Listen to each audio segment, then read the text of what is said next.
Hello! Je reprends enfin le podcast après une longue absence. Je suis de retour tous les 15 jours et toujours le jeudi, avec des interviews, des épisodes bien-être et coup de cœur, mais également mes lectures, comme l'épisode d'aujourd'hui. Ces épisodes, je les ai appelés de la plume au micro.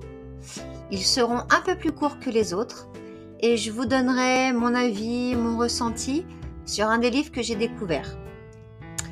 Je vous laisse écouter le premier jet de la plume au micro. Belle écoute!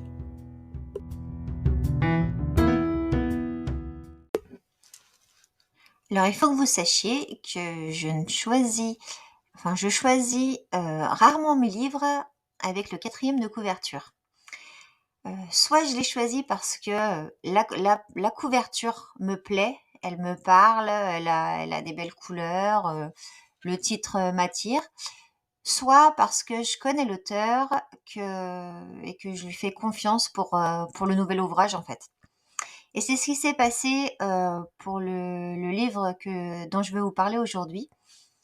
Raphaël Giordano, j'ai lu beaucoup de livres, j'ai vraiment adoré. Donc j'ai tenté le spleen du popcorn qui voulait exploser de joie. Donc de Raphaël Giordano.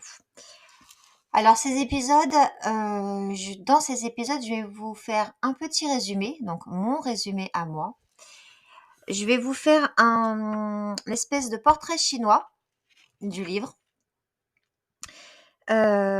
Je vais également vous donner mon ressenti, si j'ai aimé ou non ce que ce livre m'a procuré comme émotion ou pas. Et puis, je finirai par les citations que j'ai préférées. Voilà pour ces épisodes de la plume au micro. Alors d'abord, je vais vous faire le résumé de ce bouquin, Le spleen du popcorn qui voulait exploser de joie. C'est l'histoire de Joy, une jeune femme qui travaille dans une agence marketing et événementielle de luxe à Paris. Elle est surchargée, elle est overbookée, elle ne sait pas dire non, que ce soit à ses patrons, ses collègues ou ses clients. Elle a même changé de caractère malgré elle et ne dégage plus la joie qu'elle avait enfant. Son papa l'avait surnommée le popcorn. Elle a en plus une liaison depuis 2 ans avec son patron qui est marié. Et c'est la rencontre avec Benjamin, Ryan et Carmen qui va lui ouvrir les yeux sur son mal-être personnel et professionnel. Tout au long du livre, il va falloir qu'elle retrouve cette joie. Donc, je ne sais pas si je me suis retrouvée personnellement dans ce bouquin, peut-être un petit peu. C'est pour ça qu'il m'a tant plu, sûrement. Je pense qu'il y en a beaucoup d'autres qui vont se retrouver dans ce livre. En tout cas, je vous spoil, mais je vous le conseille. Le portrait chinois que je peux faire de ce bouquin. Donc, les émotions, si c'était une émotion, je dirais de la tendresse et de la joie. Si c'était une couleur, le rose. Si c'était un son, une chanson gaie. Donc, vous voyez que vraiment ce bouquin, il m'a beaucoup plu. Une odeur, c'est une odeur sucrée, comme le popcorn. Et si je devais mettre un autre titre, je mettrais Savoir dire non pour être heureuse, qui va aussi parler à beaucoup d'entre vous, j'en suis sûre. Donc je l'ai lu en 2 jours, tellement j'ai été prise par l'histoire. Alors il faut savoir que moi quand je me mets dans un bouquin et que j'aime le bouquin, je peux lire n'importe où. Je lis en faisant la cuisine, je lis en étendant le linge, je lis n'importe où. Donc voilà, il m'a fallu 2 jours pour le lire.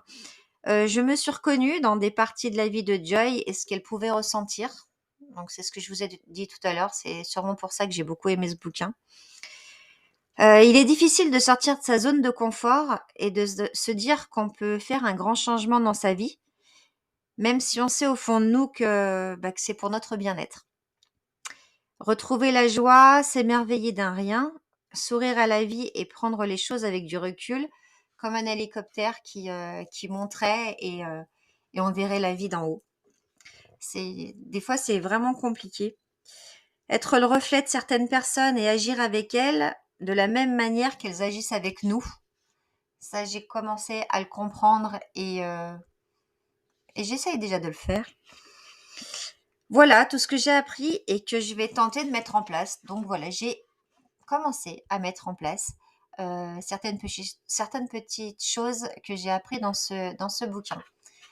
Alors si vous n'aimez pas trop les romans feel good, je dis pas que c'est du développement personnel, vraiment, mais ça nous ouvre quand même, les yeux sur beaucoup de choses. Donc si vous n'aimez pas ce genre de roman, passez votre chemin. Par contre, si vous adorez, n'hésitez pas et foncez. Allez-y, il est vraiment top. C'est vraiment un bon roman feel good comme on les aime. Il y a une de mes phrases préférées qui est dans une des citations que je vais vous lire là tout de suite. Donc on y va. Donc ma phrase préférée quand même, c'est suis ton intuition et surtout là où il y a de la peur, mets de la confiance. Vous allez la retrouver dans une des citations.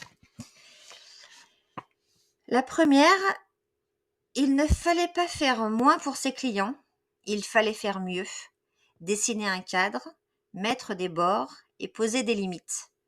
En se respectant lui-même, en s'assurant de belles plages de respiration indispensables pour refaire ses énergies, Benjamin avait trouvé la solution pour offrir le meilleur de lui-même dans ses prestations, sans rien sacrifier de sa qualité de vie.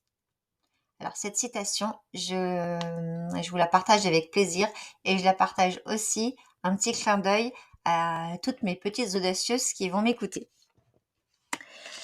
Une seconde, dis-moi Joy, quand une robe ne te plaît plus, qu'est-ce que tu en fais ? Eh bien j'en change, répond Joy. Exactement. Mais ce n'est pas aussi simple que ça dans la vie. Mais si, justement, tu ne devrais pas te laisser empoisonner l'existence, suis ton intuition et surtout, là où il y a de la peur, mets de la confiance. Tu verras, je suis sûre que tout va aller mieux. Et puis une dernière, qui est assez longue, mais je vous laisserai le temps de l'écouter et de la réécouter. Il y a 2 types de choix. Le choix guidé par la peur qui érige des freins, des résistances au changement. Souvent, elle truque ta vision de la situation. C'est la championne de la négociation. Elle te fait croire que ce que tu es n'est déjà pas si mal. Elle met un voile entre toi et tes aspirations profondes, parce que même si ta situation actuelle n'est pas idéale, tu la connais par cœur, donc elle semble plus rassurante, plus facile à gérer que l'inconnu. L'autre, c'est le choix guidé par la joie. Ça fait chaud au cœur, tu n'as plus peur, c'est comme un soleil qui se lève à l'intérieur. C'est une décision qui résonne juste au plus profond de toi. Prendre les choses par le bout du plaisir, choisir la voie qui réveille la joie en toi, des projets qui t'accrochent des ailes dans le dos. Quand la motivation est là, les obstacles tombent d'eux-mêmes. Donc j'espère que vous aurez aimé autant que moi ces citations, qu'elles vous auront donné un petit peu la pêche et beaucoup de motivation. J'espère également que cet épisode vous aura plu. Je pense en faire plusieurs autres, évidemment, parce que je lis beaucoup. Donc n'hésitez pas à m'envoyer un message pour me dire si ça vous a plu ou si ça ne vous a pas plu. Vous avez le droit aussi. Mais si ça vous a plu, je vous laisse mettre 1, 2, 3, 4, 5 étoiles sur la plateforme de votre choix, que ce soit Spotify ou Apple Podcast. Sachez également que mes podcasts sont retransmis maintenant sur YouTube et je les publie le dimanche vers 18h. Donc si vous loupez et si vous n'avez pas l'habitude d'écouter des podcasts sur Spotify, n'hésitez pas à aller sur YouTube, je suis sûre que vous êtes très très nombreux. Et n'hésitez pas à me mettre des petits j'aime, ça me fait très plaisir. Et je vous souhaite une belle journée, une belle soirée, où que vous soyez. Et puis à très bientôt. Bye bye.